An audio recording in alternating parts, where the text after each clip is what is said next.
اس ٹھاٹ سے مکتوب کے گزارے نہیں ہوتے. اس کی آنکھوں سے آنسو، وہ رو رہا ہے، یا رسول اللہ کبھی بھی ایسی خوشی مجھے نہیں ملی اتنی آپ کے پاس بیٹھ کے آج مل رہی ہے. کیونکہ لوگوں نے مجھے اپنے سے دور بھگانا چاہا. لوگوں نے جب بھی میں ان کے پاس بیٹھتا تھا وہ مجھے اپنے سے دور بھگاتے تھے. میں غریب، مجھے غریب سمجھتے تھے، غریب سمجھ کر مجھے اپنے سے جدا کرتے تھے. لیکن واحد آپ ہیں جو آج میری تمناؤں کو بھی پورا کرتے ہیں، میرے دل میں جو آرزویں تھیں ان کو پورا کر رہے ہیں. حضور کے سامنے رونے لگتا ہے. حضور کے بھی آنکھوں سے آنسو نکل رہے ہیں. آنسو پہنچے. حضور نے کہا یار دنیا اگر تجھے اپنے سے دور کرے گی، میں محمد بھی تجھے اپنے سے دور کر دوں گا کیا؟ اگر دنیا والے تجھے اپنے پاس نہیں بٹھائیں گے تو کوئی بات نہیں، میں محمد ہوں جو اپنے پاس تجھے بٹھانے کے لیے تیار ہوں. میں محمد اپنے سینے سے تجھے لگانے کے لیے تیار ہوں.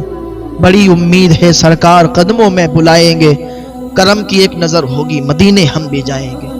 کرم کی ایک نظر ہوگی مدینے ہم بھی جائیں گے.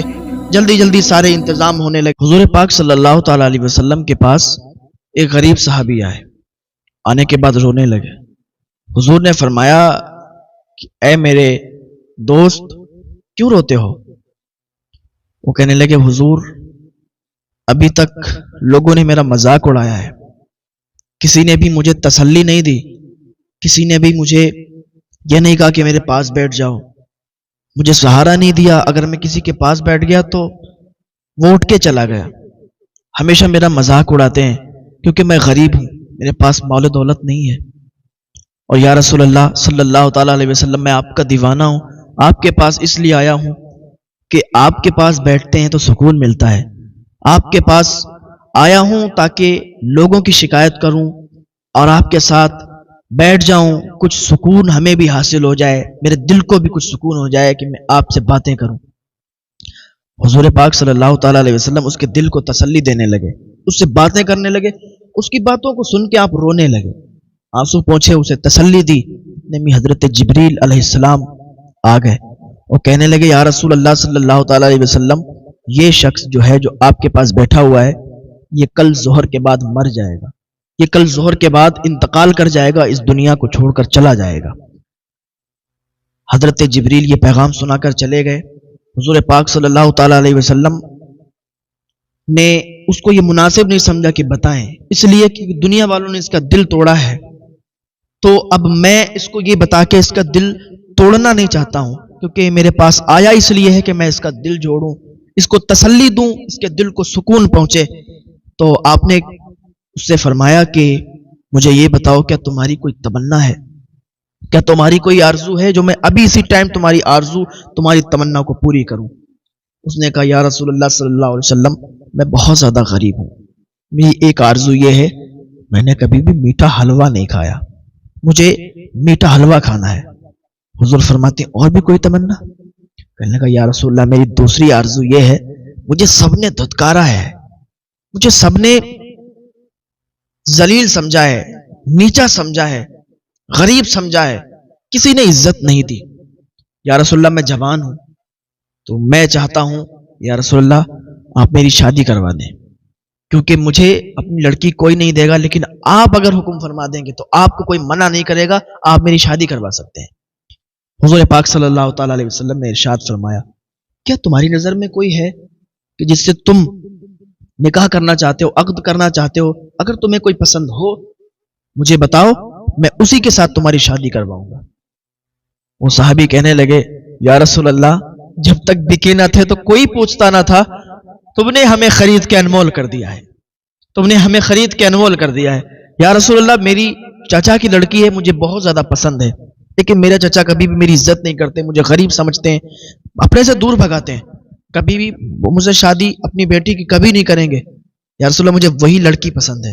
حضور نے فرمایا اپنے صحابی کو حکم دیا کہ جاؤ جلدی سے صدیق کو بلا کے لاؤ، عثمان کو بلا کے لاؤ، علی کو بلا کے لاؤ.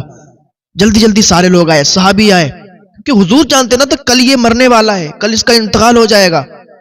حضور جانتے تھے لیکن ابھی اس کو بتایا نہیں کہ اس کا دل ٹوٹ جائے گا. تمنا پوچھی بتا دی، آرزو پوچھی بتا دی، اب وہی پوری کر رہے ہیں. سارے لوگ آ گئے، صحابی آ گئے، حضرت عثمان غنی آ گئے، حضرت مولا علی آ گئے، حضرت عمر فاروق اعظم آ گئے، صدیق اکبر آ گئے. حضرت علی رضی اللہ تعالیٰ عنہ سے حضور نے فرمایا علی میٹھا حلوہ تیار کرو اور ایسا حلوہ تیار کرو آج تک کسی نے کھایا نہ ہو. حضرت علی چلے گئے حلوہ بنانے کے لیے.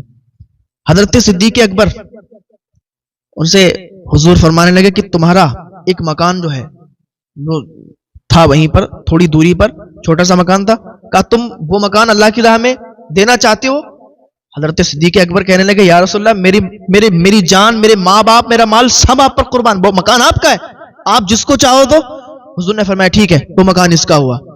شادی کے انتظام جلدی جلدی اس کے چچا کو بلایا گیا. کہا کہ تمہاری بیٹی شادی کے لائق ہے, کیا اپنی بیٹی کا نکاح کرنا چاہتے ہو؟ وہ کہنے لگے حضور اس سے بڑی میرے لیے سعادت کی بات اور کیا ہوگی, آپ شادی کروا رہے ہیں اور آپ یہ بول رہے ہیں رشتہ آپ دیں گے.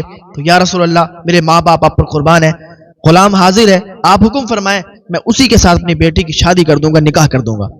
حضور فرمانے لگے یہ بیٹھا ہے, یہ میرا عاشق ہے, میرا غلام ہے, اس کے ساتھ اپنی بیٹی کی شادی کر دو, نکاح کر دو, وہ بھی آج ہی اسی وقت. وہ کہنے لگے یا رسول اللہ میں تو راضی ہوں, آپ نے حکم فرما دیا تو پھر منع کرنے کی کوئی میری جرات بھی نہیں ہوتی ہے. اب سارے انتظامات ہو گئے, حضور نے سارے لوگوں کو بلایا. اب یہ دیکھ رہا ہے اتنی جلدی جلدی انتظام ہو رہے ہیں, ابھی تو حضور کے پاس آئے تھے, دنیا والوں نے مجھے درد دیے تھے, دنیا والوں نے مجھے تکلیفیں دی تھیں, کبھی بھی کسی نے پیار نہیں کیا, لیکن حضور کی وہ ذات ہے کہ اپنے پاس بٹھایا بھی ہے اور میری آرزو میری تمنا بھی پوری کر رہے ہیں, میرے دل کو ٹھنڈک بھی پہنچا رہے ہیں. یہ سب تمہارا کرم ہے آقا کہ بات اب تک بنی ہوئی ہے.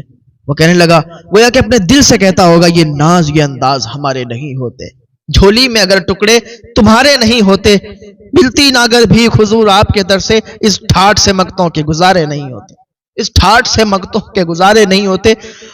اس کی آنکھوں سے آنسو, وہ رو رہا ہے یا رسول اللہ کبھی بھی ایسی خوشی مجھے نہیں ملی اتنی آپ کے پاس بیٹھ کے آج مل رہی ہے, کیونکہ لوگوں نے مجھے اپنے سے دور بھگانا چاہا.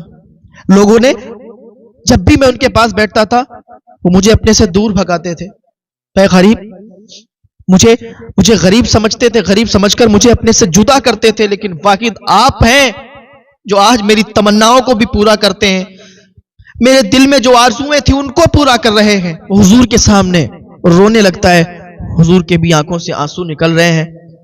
آنسو پہنچے, حضور نے کہا یار دنیا اگر تجھے اپنے سے دور کرے گی تو میں محمد بھی تجھے اپنے سے دور کر دوں گا کیا؟ اگر دنیا والے تجھے اپنے پاس نہیں بٹھائیں گے تو کوئی بات نہیں, میں محمد ہوں جو اپنے پاس تجھے بٹھانے کے لیے تیار ہوں, میں محمد اپنے سینے سے تجھے لگانے کے لیے تیار ہوں.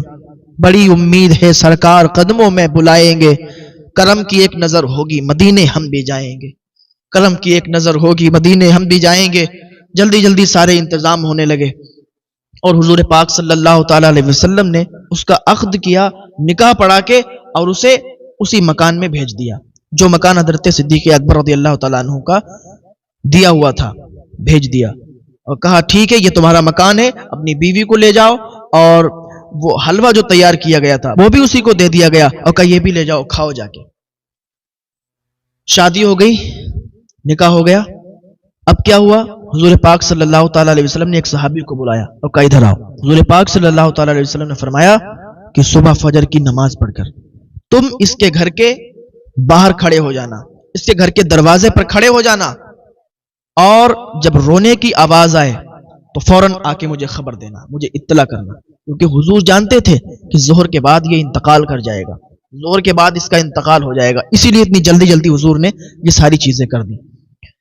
اب وہ کیا ہوا, رات پوری گزر گئی, صبح فجر کے بعد وہ شخص, وہ صحابی رسول حضور کے حکم کے مطابق ان کے گھر کے دروازے کے باہر کھڑے ہو گئے. اب کیا ہوتا ہے کہ ظہر کا ٹائم آ جاتا ہے, آئے ہے ظہر کا ٹائم آ گیا, وہاں رونے کی کوئی آواز نہیں آئی, ہنسنے کی آوازیں آ رہی ہیں, مذاق کی آوازیں آ رہی ہیں. اب وہ جو صحابی کھڑے تھے وہ کہتے ہیں حضور نے فرمایا تھا کہ رونے کی آواز آئے گی, ظہر کے بعد ظہر کا ٹائم نکل گیا, رونے کی کوئی آواز نہیں آئی. اب تو عصر کی اذان ہونے لگی, ہنسنے کی آوازیں آ رہی ہیں, رونے کی آواز کوئی نہیں آتی. بھاگ کے دوڑ کے حضور کے پاس آئے, یا رسول اللہ صلی اللہ علیہ وسلم آپ فرما رہے تھے کہ رونے کی آواز آئے گی. حضور نے فرمایا ہاں بتاؤ کیا بات, رونے کی آواز آئی. وہ کہنے لگا یا رسول اللہ صلی اللہ تعالی علیہ وسلم وہاں رونے کی آواز, وہاں تو ہنسنے کی آوازیں آ رہی ہیں, تو عصر کی اذان بھی ہو رہی ہے اور وہاں ابھی تک رونے کی آواز نہیں آئی.